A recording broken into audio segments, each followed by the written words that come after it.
मैं आपको विश्वास दिलाना चाहता हूं, हम गरीब को गणेश मान करके पूजा करते हैं।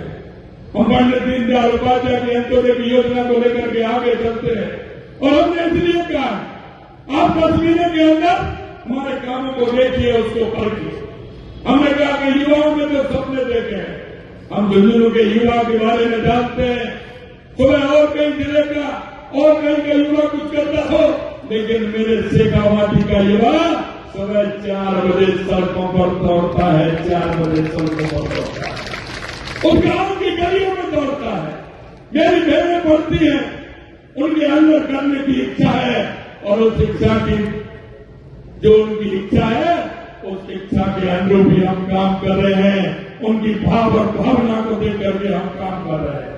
हमने युवाओं से वायदा किया, हम सरकारी तौर पर 4 लाख भर्ती करेंगे, लेकिन मैं आपको कह के जा रहा हूं 4 लाख तो हमने कहा है, 1 लाख भर्ती हमने इस साल कहा है, पहली साल में करेंगे।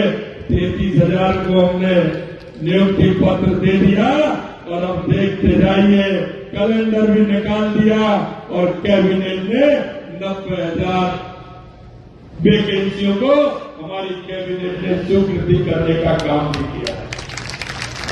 और अभी आप हमारे माननीय अर्जुन जी माननीय प्रदेश अध्यक्ष जी कह रहे थे राजस्थान, अरे राजस्थान में शेखावाटी का बहुत बड़ा योगदान है। आपके उन सभी से हमने MOU किए हैं और कैबिनेट में हमने पास भी कर दिया, जमीन भी अलॉट कर दी और काम भी चालू हो रहा है। आने वाले समय में जब इन्होंने कहा कि यमुना का पानी को हम रद्द करेंगे, मैंने हरियाणा में जाकर के कहा, मेरा भाषण सुन लेना, हरियाणा के चुनाव प्रचार में गया, मैंने कहा अरे रद्द तो तुम जब करोगे जब हरियाणा में तुम्हारी सरकार आएगी। अरे ये भावना शेखावाटी की है, क्योंकि शेखावाटी को पानी मिले और कोई नहीं आने दे तो ये शेखावाटी वाले छोड़ने वाले हैं क्या? अरे बताइए छोड़ने वाले क्या? अरे ये तो वो लोग हैं जो लोगों को पानी पिलाते हैं, प्याऊ लगाते हैं। ये तो वो लोग हैं गर्मी में खुद पानी नीचे से खींचते हैं और जाकर के प्याऊ लगाते हैं, गाय को पशुओं को पानी पिलाने का काम करते हैं। अरे इनके पानी को रोकने की ताकत कांग्रेस के अंदर है क्या? तो अपना भविष्य आपको भी देखना है और आपने देखा कांग्रेस के लोग कहते थे आप क्या करोगे? अरे अभी देखते जाइए, पेपर लीक की कार्रवाई जो हमने कहा था, पहले दिन कहा था कि इनको छोड़ने वाले नहीं है। अभी यह संख्या धीरे धीरे, पहले हमने कहा 50 पार की, 100 पार की, 150 पार की, धीरे धीरे 200 पार करने वाली है, सलाखों के अंदर है। और मैं आज भी दोहराना चाहता हूं, कोई भी बचने वाला नहीं है, कोई भी बचने वाला नहीं है। जिन्होंने युवाओं के साथ घात किया वो कोई भी बचने वाला नहीं है, वो भी अंदर जाने वाले हैं। मैं इस मुल्क के मालिक को इतना ही निवेदन करना चाहता हूं कि अपनी ताकत पहचानिए, अपना भरोसा पहचानिए कि हमें क्या करना है, क्या नहीं करना है। ये लोग तो चलते रहेंगे।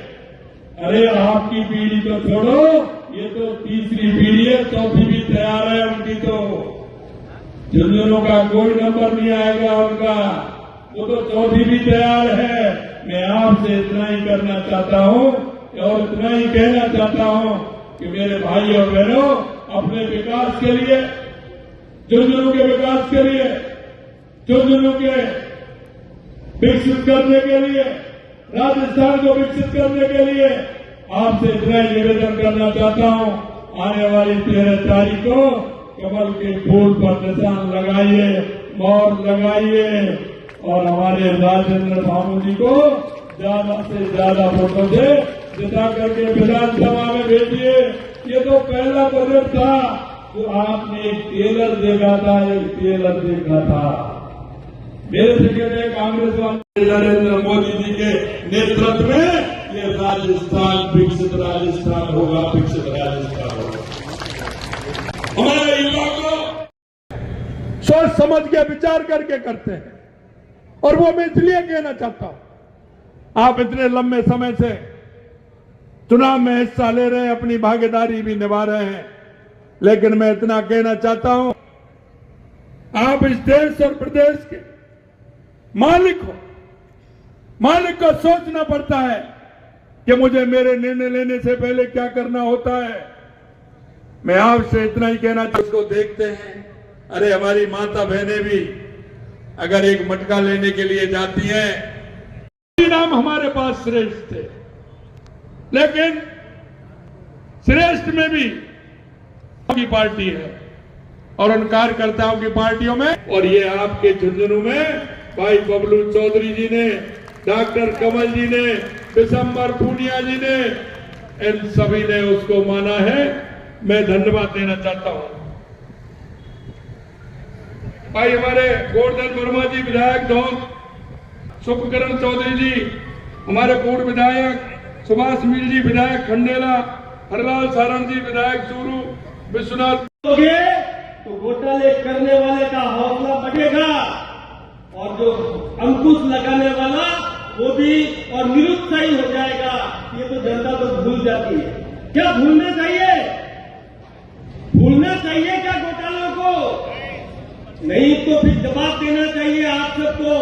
कैसे हिम्मत हो सकती है उन कांग्रेसियों की जो आपके घाटे पसीने की कमाई का पैसा अपनी जेब में भरने में जिन्होंने लगाया?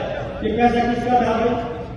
आपने चप्पल खरीदी, उस चप्पल में आपने पूरा पैसा दुकानदार को दिया, उस दुकानदार ने टैक्स का पैसा भी आपसे वसूल किया। आपने कपड़ा खरीदा, साड़ी खरीदी, साफा खरीदा, आपने दुकानदार को पूरा पैसा दिया, उसने टैक्स का पैसा आपसे वसूला। आपने चश्मा खरीदा, घड़ी खरीदी, मोटरसाइकिल खरीदी, कार खरीदी, साइकिल खरीदी, कुछ भी खरीदा, उसमें टैक्स का पैसा आपने चुकाया है। अल्टीमेट अंतिम व्यक्ति आप हैं जिसने सरकारी खजाने में और जो दुकानदार को पैसा दिया वही पैसा सरकारी खजाने में जाता है। तो पैसा तो आपका और लूट ये लोग मचाए, और फिर भी आप उनको अंदर आने देते हो, फिर भी वो आपके बीच भूल जाती है। और जब चुनाव आए इनके सामने पगड़ी रख देना, ये तो आशीर्वाद दे देती है। आप कमाल करें, आपके यहाँ भी एक लाल डायरी थी, आप सबको पता है एक लाल डायरी पिछले सरकार में चलती थी, और उस लाल डायरी में भी और कांग्रेस सरकार के कई घोटाले आप सबके सामने